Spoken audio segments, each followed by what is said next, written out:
Hello viewers. आज के इस वीडियो में हम एनसीईआरटी गणित कक्षा 10 की प्रश्नावली 6.3 का प्रश्न नंबर 9 हल करेंगे।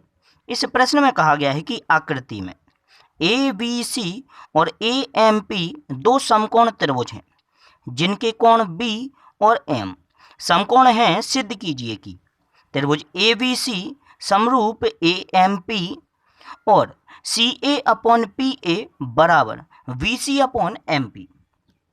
तब इस चित्र में जिन दो त्रिभुजों की बात हो रही है, पहला है हमारा ए बी सी, तो ये रहा हमारा पहला त्रिभुज ए बी सी, और साथ ही साथ दूसरा त्रिभुज ए एम पी, तो ये रहा हमारा दूसरा त्रिभुज ए एम पी, पहला और ये दूसरा।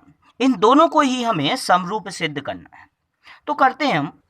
और जैसा कि ये सिद्ध करने वाले प्रश्न हैं, तो सबसे पहले हमने प्रश्न में दी गई जानकारी को यहाँ दिया है, मैं लिख लिया। और दिया क्या क्या गया है हमें कि ए बी सी और ए एम पी दो समकोण त्रिभुज हैं जिनके कोण बी और एम समकोण हैं, जैसा कि हमने यहाँ लिख दिया। नेक्स्ट पॉइंट हमारा बनता है सिद्ध करना है, और सिद्ध करने के लिए प्रश्न में हमें दो भाग दिए गए हैं। पहला त्रिभुज ए बी सी समरूप सिद्ध करना है हमें त्रिभुज ए एम पी के, और साथ ही साथ दूसरा भाग हमें दिया गया है कि सी ए अपॉन पी ए बराबर सिद्ध करना है हमें B C upon M P के। तब इन्हें सिद्ध करने के लिए अगर यहाँ पर हम देखें तो प्रश्न में हमें जिन दो त्रिभुजों की बात हो रही है, पहला त्रिभुज हमारा ये और दूसरा ये, इन दोनों ही त्रिभुजों में सबसे पहला जो कोण है ए, ये जो कोण ए है वो हमारे त्रिभुज ए बी सी में भी पूरा आ रहा है, और साथ ही साथ त्रिभुज ए एम पी में भी एक कोण ए पूरा आ रहा है, अर्थात जो कोण ए है वो हमारा क्या है, कॉमन है। तब लिखा गया कि त्रिभुज ए बी सी व त्रिभुज ए एम पी में कोण ए बराबर है कोण ए के। क्यों? क्योंकि दोनों ही त्रिभुजों में यह कोण हमारा कॉमन है, तो यहाँ लिख दिया गया कॉमन। नेक्स्ट हमारा अगर देखें तो पहले त्रिभुज में जो हमारा कोण बी है यानी कि ए बी सी, ये हमारे दूसरे नंबर का कोण है, और साथ ही साथ दूसरे त्रिभुज में कोण ए एम पी, ये भी इस दूसरे त्रिभुज का दूसरे नंबर का कोण है, अर्थात ये दोनों ही संगत कोण हैं दोनों त्रिभुजों के, और साथ ही साथ इन दोनों का ही मान जो है वो 90-90 अंश है। ए बी सी कोण भी 90 अंश का है, और साथ ही साथ ए एम पी कोण भी 90 अंश का है। तब यहाँ लिखा गया कि कोण ए बी सी पहले त्रिभुज का और दूसरे त्रिभुज का कोण ए एम पी दोनों ही बराबर हैं। क्यों? क्योंकि दोनों के ही मान 90 अंश हैं।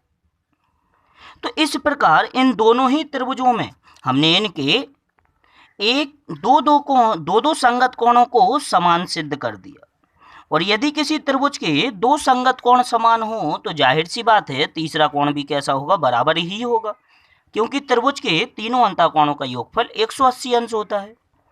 और उस तीसरे कोण को बराबर दिखाने की यहाँ आवश्यकता नहीं है, क्योंकि त्रिभुज की समरूपता हम केवल उसके दो कोणों को बराबर करके ही दिखा सकते हैं। तब लिखा जाएगा अतः त्रिभुज ए बी सी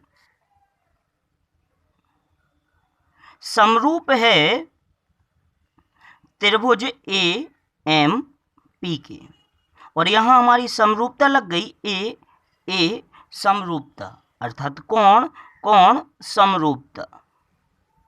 इस प्रकार हमने सबसे पहले भाग हमारे प्रश्न का हल कर लिया, जिसमें हमसे कहा गया था कि इन दोनों ही त्रिभुजों को समरूप सिद्ध कीजिए। इसी में हमसे दूसरा भाग पूछा गया था कि सी ए अपॉन पी ए बराबर B C upon M P.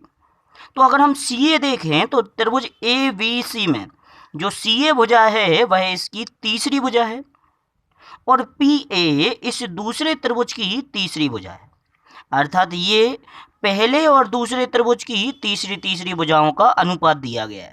साथ ही साथ बी सी और एम पी पहले और दूसरे त्रिभुज की दूसरी दूसरी भुजाओं का अनुपात दिया गया है, अर्थात हमें दोनों ही त्रिभुज की संगत भुजाओं का अनुपात बराबर सिद्ध करना है। तो सबसे पहले तो हमने ये सिद्ध कर दिया कि दोनों ही त्रिभुज समरूप हैं, और समरूप त्रिभुज की संगत भुजाओं का जो अनुपात होता है वो बराबर होता है।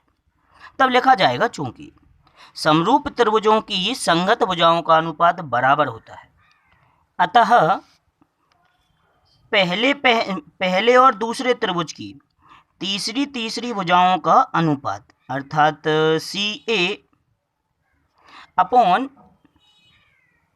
पी ए बराबर होगा इनकी दूसरी दूसरी भुजाओं का अनुपात यानी कि B C upon M P के। इस प्रकार हमने दोनों ही त्रिभुजों की संगत भुजाओं के अनुपात को बराबर लिखकर इस प्रश्न में दिए गए दूसरे भाग को हल कर लिया। इस प्रकार हमें यहाँ इन दोनों ही भागों को सिद्ध करना था।